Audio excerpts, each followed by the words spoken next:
it is important to be convinced that you want the job. I don't understand how someone can prepare polity or a subject like history separately for prelims and for mains. It has to be integrated because the sources are same. To be frank, I was expecting lower marks in mains. A few hours ago, I was thinking, will I get even any service or will I remain unemployed? So don't lose hope. Do it till the last.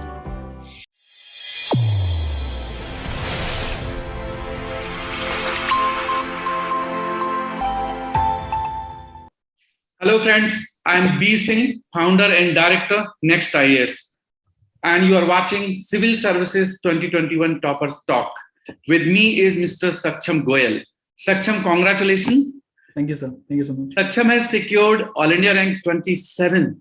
Yes, Civil Services 2021. And his optional is Political Science and International Relations. And most important, which is very inspiring, it was his first attempt.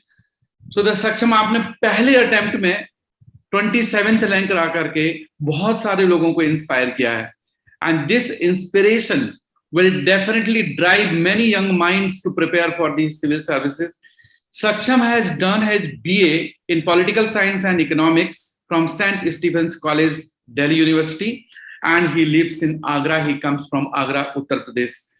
Saksham, after getting the result, just 27th rank, how did you feel? So I was really overwhelmed, although I haven't got the time because of so many people calling me to realize that I've got that rank, but I'm really happy. Great. And for the sake of information to the audience, I would like to share that this year Prelims Cutoff has come down drastically. Last year it was 92.51 and this year it has come down to 87.54 for general category. And Saksham has secured 1012 marks and 179 in the personality test. So Saksham, this is just an information because बहुत सारे students को ये help करेगा कि prelims का cutoff drastically कम हुआ है as compared to earlier years. So Saksham, beginning to the journey, आपने तो first attempt में crack कर लिया. So how would you like to suggest young aspirants to how to begin their journey? So first of all, I would say that it is important to be convinced that you want the job. For that, I think what drove me was number one, in my family, there's a trend of government services. Secondly, I saw a lot of bureaucrats who were alumni in my college coming to give me lecture. But what was most important was I read a lot of books by journalists and bureaucrats, particularly of the 1970s, 80s, and 90s. Now there are increasing number of bureaucrats who are writing those books. I read them and I saw that this is a job I can get some job satisfaction, a lot of job satisfaction. Great. So when students are in college, when they are in graduation, what is the right time to begin the journey for civil services? So it depends. In my particular case, I started in my second year, but I just read a few books and in my third year, I was again back to college-centric studies. The proper preparation, I think, can only begin after college. After graduation, I had 1 year because I was underage. I couldn't give in 2020. 1 year is sufficient for preparation. But when you are in college, try to live college and do your college studies properly, do the college activities properly. Great. So you suggest that first enjoy the college, do your best in college, and once you're passed out, then begin the journey and give your 100%, and one attempt is sufficient. That is what you have proved. I think so. You may be one of the youngest IAS this year because it was your first attempt and last year you couldn't appear because of the age reason. Yes. So I hope so. Let the data will, when we will analyze, we will come to know the facts. So Saksham, you opted for the political science and the international relations as your optional. So how did you find this subject? Was it good scoring, and how you suggest to the aspirants how to choose optional? So my graduation subjects were political science and economics. So it was a pretty natural choice for me to take political science. I had seen the syllabus of political science and read a bit regarding the UPSC books that are suggested during college itself to get an idea that this was good for me. But otherwise, for people who have to choose, they should also see practical things about scoreability, etc. But also, do you really have interest in it? For instance, political science, I was really interested in it. International relations, I was really interested in. And that's why my second preference was IFS. Okay, so talking to the three stages, prelims, mains, and interview. Prelims 2022 is just left 6 days from today. So in last 6 days, how you suggest students to focus on which areas? So I would say that firstly, don't do anything new because it will only confuse you. Whatever you've done is sufficient. Seeing the trend line of CSAT, that might be a bit tough. Given that the seats have become 1.5 times, the cutoff might go even lower. This time, maybe in the early 80s. I just came to know through you about the cutoff this year. And it is largely also based on luck because no one knows more than 30-35 questions. After that, it is your ability to just choose the questions based on the data bank that you have. So don't lose hope. Do it till the last day.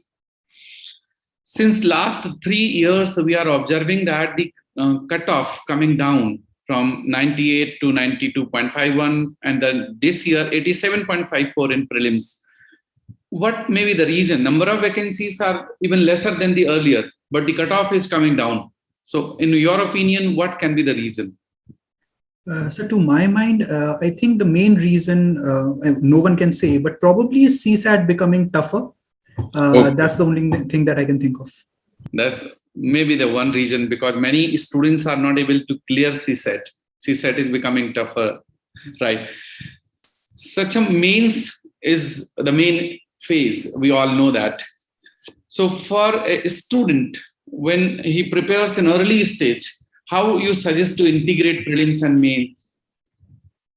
So I think as far as my strategy was concerned, I did probably the opposite. I first did the topics that were solely for mains, that is essay and ethics integrity, probably because I was lazy and I wanted to do these easy topics earlier.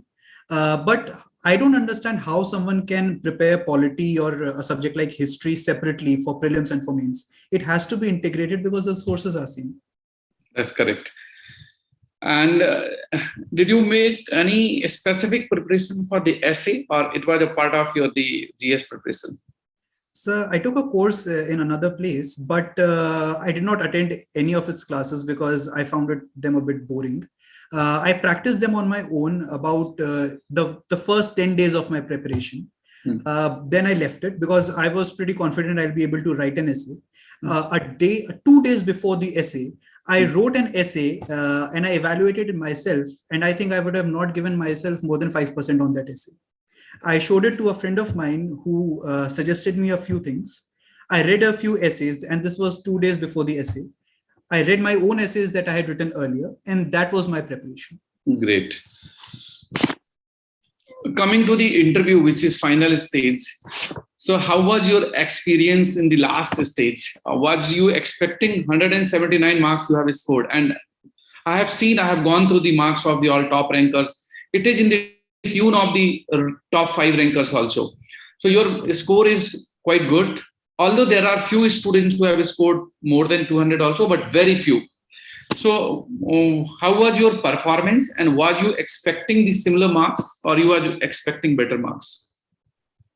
So to be frank, I was expecting lower marks in mains because a few hours ago I was thinking, will I get even any service, or will I remain unemployed? But on interview, I thought probably this is a good score. Okay, so any questions which you would like to share which were asked during the interview? I think the first question they were comforting me was, so what's the meaning of your name? Which I said was being comfortable, being capable of. And the last question was, why should we promote public transport? In which I said 2 reasons. One is, of course, we save fuel. And second is, it boosts the feeling of equality and the feeling of nationhood, because when the top politician, when the top businessman travels in the same bus or in the same metro, as is the case in the West also, then there's a feeling of equality and nationhood. That was there. That's great. Now coming to my last question, how was your experience at NEXT IAS? So it was really great because the courses that I took, particularly the crash courses, they were really helpful because I used to watch them multiple times at 2x. Whenever I had any time, whenever I was feeling sleepy, I would see them because that way I could remember most of the stuff. And a lot of questions actually helped me there. That's great. So thank you for joining us for the Toppers Talk. And you have really inspired many of the young aspirants and students who are watching to you. They will be benefited in terms of their strategy making. And anything would you like to share? Yes, please. So I just wanted to say a very big thank you to Rahul Sengar sir, because I just texted him after prelims that I'm really grateful to him because of the course that I had joined. And he was so kind. He helped me throughout the process from October till now. And he checked my papers. He gave me a lot of time. He whenever I was feeling low, he helped me out. And I'm really grateful to him. Thank you, Saksham. Rahul is very young and very supportive. He is a part of the Next IAS teaching faculty group, and your appreciation definitely will inspire him to work more, and that it will inspire us also to work and support to our students. Once again, congratulations, and thank you very much for joining. Thank you so much, sir. Thank you.